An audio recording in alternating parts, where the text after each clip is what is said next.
Jerry Brown here with Jerry Brown Travels. Lori here. And how would you like to have free medical care?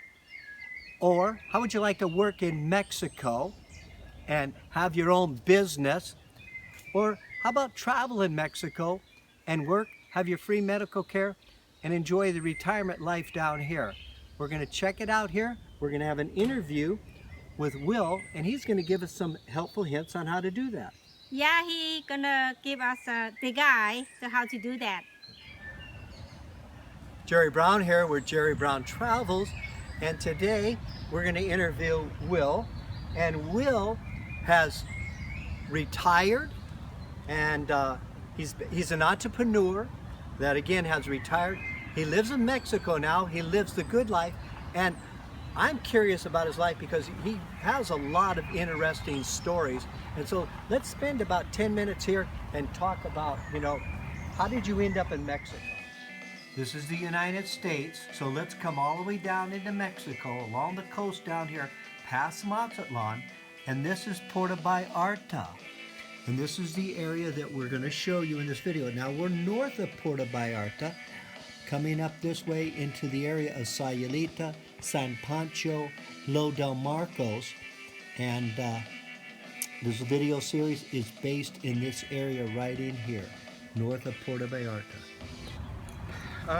Okay. Well, I've been drawn to Mexico for a long time because I had a Mexican restaurant in Seattle, Washington called Agua Verde. And at one time I was a kayaking guide in the Baja Peninsula, Baja California Sur. And so over the years I became very enamored with the culture, the cuisine, the people, everything about Mexico. And we arrived in a little town called Atacama, just south of San Blas. We really liked it, and we discovered that the property was for sale. And before the end of the week, we gave the owner a deposit for the house. Didn't look at another property, just gave her a deposit. And after a year, we paid the balance. So it was sort of impulsive that we arrived at this coast. And, I just couldn't stay retired. So we bought another property close to Atacama in a little town called La Bajada. And it was 10 acres, and it has great oceans, and we bought it as an investment. The price was pretty good back then. And the property came with 320 mango trees. Wow. I bought this property, I had the mango trees, and I thought, well, I can't just let these trees be unattended. Right. So I became a mango farmer. Oh, okay. And eventually we discovered that dehydrating mangoes was probably the most lucrative avenue to take with mangoes. A lot of people grow mangoes for the fresh mango, and they export them to the States and Canada and Europe. And they also dry mangoes, and they export those. But not many people were drying mangoes, dehydrating mangoes, and selling them here in the national market. Well, we discovered a niche, and we've been doing this for 3 years now. Okay.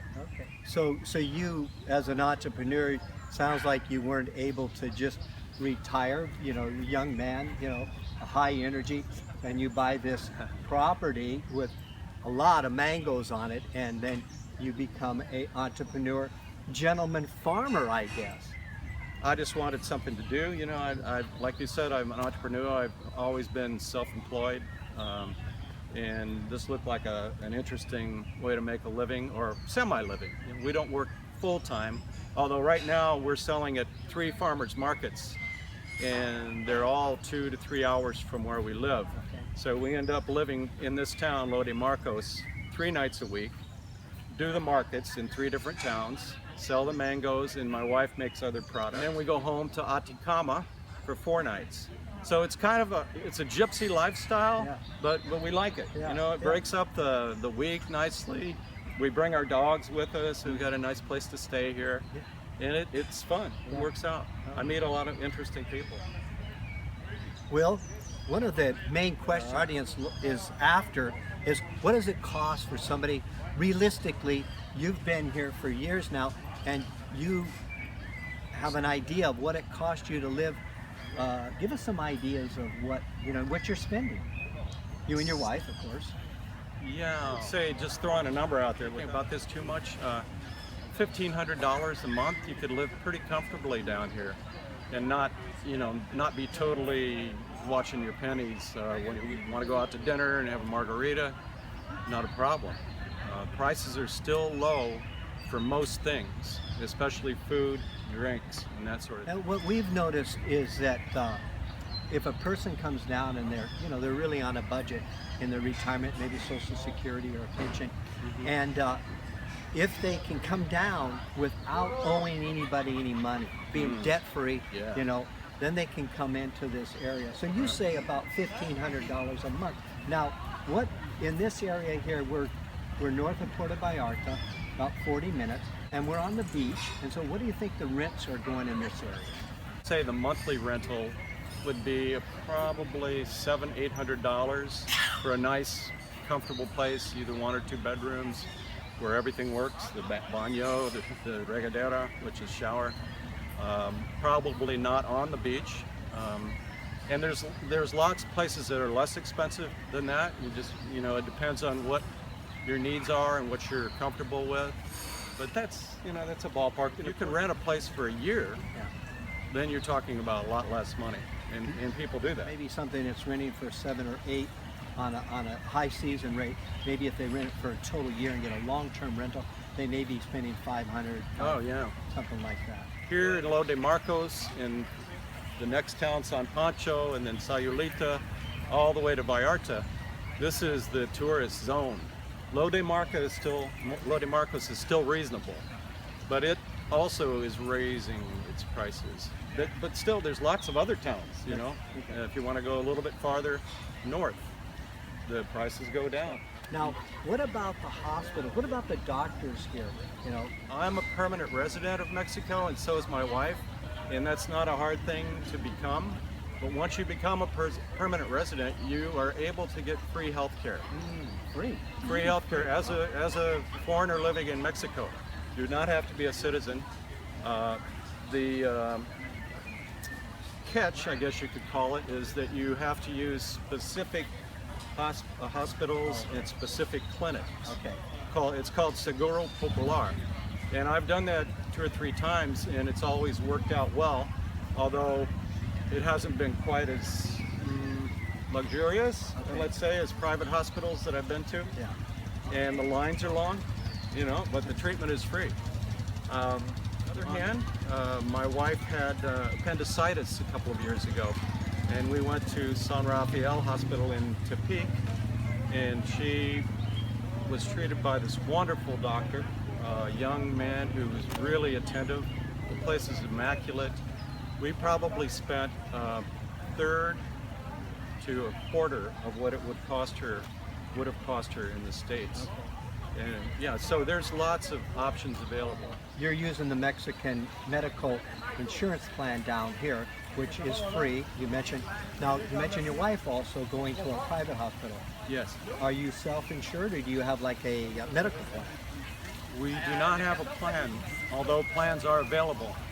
So there are options. There's medical insurance plans, health plans down here. Well, Will, here's the big question that a lot of people want to know for yourself, and of course for your wife. Is it safe?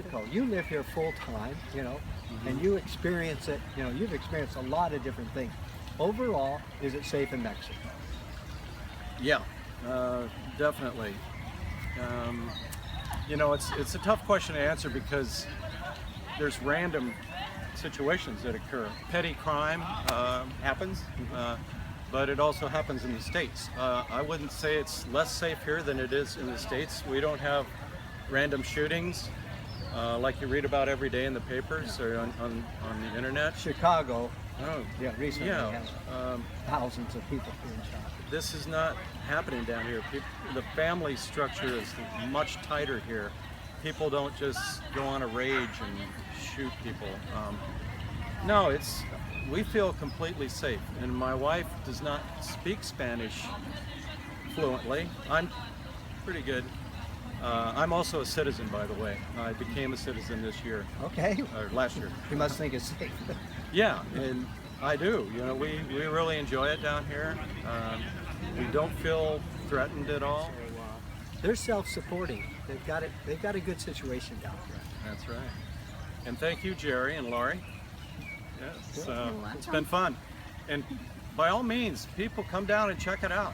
Yeah. It's great down here. Yeah, good. Well, Will, thank you for this interview.